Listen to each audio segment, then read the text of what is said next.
कथा मिलती है कि एक बार सुमेरु पर्वत पर सभी संतों की सभा का आयोजन हुआ। कैवर्त देश के राज सुकंत भी उसी सभा में सभी संतों का आशीर्वाद लेने जा रहे थे। रास्ते में उन्हें देवर्षि नारद मिले। राजा सुकंत ने उन्हें प्रणाम किया। इस पर श्री नारद जी ने उन्हें आशीर्वाद देकर यात्रा का प्रयोजन पूछा। राजा सुकंत ने उन्हें संत सभा के आयोजन की बात बताई। इस पर नारद मुनि ने कहा, अच्छा है, संतों की सभा में जरूर जाना चाहिए। ऐसा कहकर सुकंत को जाने का आदेश दिया।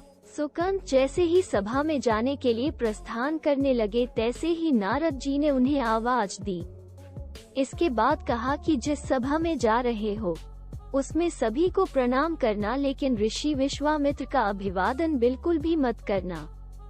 इस पर सुकंत ने पूछा कि यह तो उचित नहीं है। तब श्री नारद जी ने कहा कि तुम भी राजा हो, वह भी पहले राजा ही थे, अब संत हो गए हैं, मत करना प्रणाम। राजा सुकंत ने किया भी ठीक वैसा ही। सभा के समाप्त होते ही विश्वामित्र जी श्री राम से मिलने पहुँचे। वहां पहुंचकर उन्होंने बताया कि उनका अपमान हुआ है। वो इसे भूल भी जाते, लेकिन ये तो संत परंपरा का अपमान है। राम जी ने पूछा, गुरु जी क्या हुआ? तब विश्वामित्र जी ने कहा कि मेरा अपमान हुआ है। राम जी ने पूछा, किसने किया है?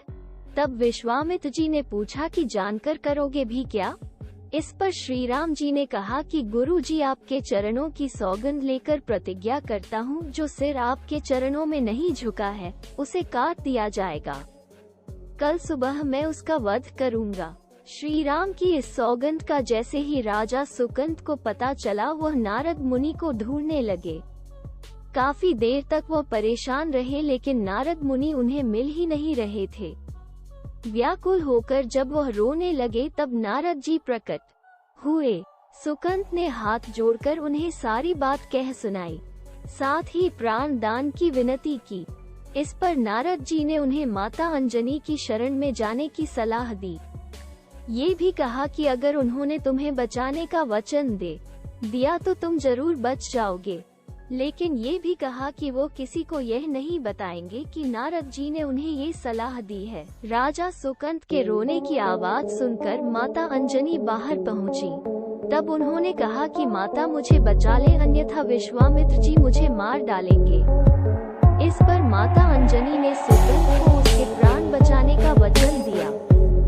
उन्होंने कहा कि तुम शरण में हो, तुम्हें कोई नहीं मार सकता। इसके बाद राजा सुकंत विश्राम करने के लिए कहा। शाम ढले जब हनुमान जी माता अंजनी के पास पहुंचे तो उन्होंने सारी बात बताई, लेकिन सुकंत को बुलाने से पहले पवन सुत से सौगंध लेने को कहा। तब श्री हनुमान जी कहा कि वो श्री राम के चरणों की सौगंध लेते हैं कि वो सुकंत के प्राणों की रक्षा करेंगे। तब माता अंजनी ने राजा को बुलाया। हनुमान जी ने पूछा, कौन तुम्हें मारना चाहता है? तब सुकंत ने बताया कि श्री राम उन्हें मार डालेंगे। इतना सुनते ही माता अंजनी हैरान रह गई। उन्होंने कहा कि तुमने तो विश्वामित्र जी का नाम लिया था। तब राजा ने कहा कि नहीं, वो तो मरवा डालना चाहते हैं, लेकिन मारेंगे तो राम ही। हनुमान जी ने राजा सुकंत को उनकी राजधानी में छोड़ा और श्री राम के दरबार में पहुँचे। वहाँ पहुँचकर उन्होंने राम जी से पूछा कि वो कहाँ जा रहे हैं।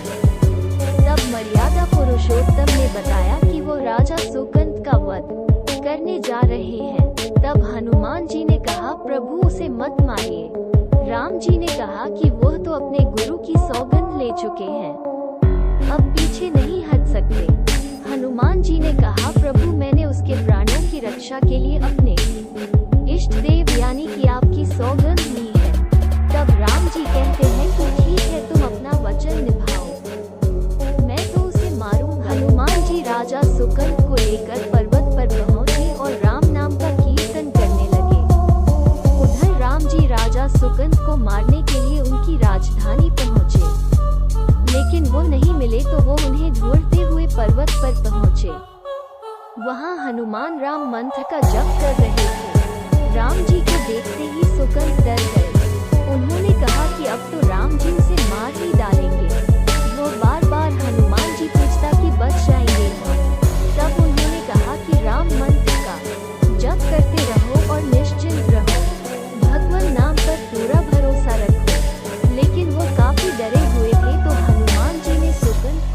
नाम मंत्र के घेरे में बिठा दिया। इसके बाद राम नाम जपने लगे। राम जी ने राजा सुकंद को देखकर जब बाण चलाना शुरू किया तो वह राम नाम के मंत्र के आगे विफल हो जाते। राम जी हताश हो गए कि क्या करें। ये दृश्य देखकर श्री लक्ष्मण जी को लगा कि हनुमान जी भगवान राम को परेशान कर रहे हैं, तो उन्होंने स्वयं ही हनुमान जी पर बाण चला दिया।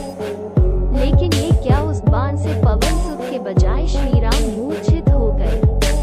यह देखते ही लक्ष्मण जी दौड़ पड़े और देखते हैं कि बाण तो हनुमान जी पर चलाया था, लेकिन मूर्छित राम जी कैसे हो गए। तब उन्होंने देखा कि पवन सुत के हृदय में तो श्री राम बसते हैं। राम जी जैसे ही होश में आए वो हनुमान जी की ओर दौड़े। उन्होंने देखा कि उनकी छाती से रक्त बह रहा है। वो हनुमान जी का दर्द देख नहीं पा रहे थे।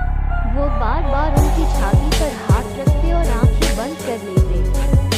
पवन सुत को होश आया तो उन्होंने देखा कि राम जी आंखें बंद करके हनुमान जी के छाती पर बार बार हाथ रखते हैं, फिर हनुमान जी के सिर पर हाथ फेरते हैं।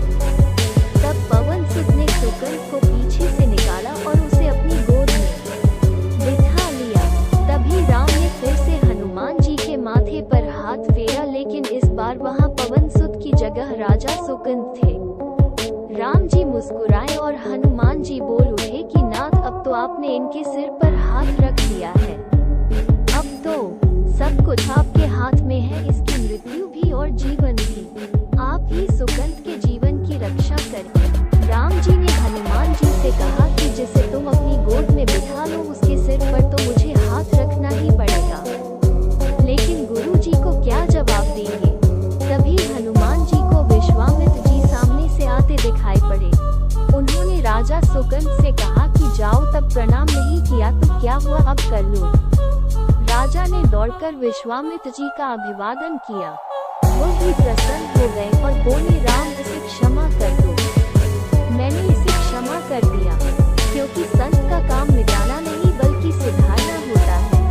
ये भी सुधर गया है। उन्होंने सुकंद से पूछा कि संत का सम्मान न करने की सलाह तुम्हें किस कुसंग में मिली। राजा सुकंद विश्वामित्र जी से कुछ कहते कि इससे पहले नारद मुनि प्रकट हो गए। उन्होंने सारी घटना कह सुनाई। तब विश्वामित्र जी ने पूछा कि नारद, तुमने ऐसी सलाह क्यों दी। तब नारद जी ने कहा कि अक्सर ही लोग मुझसे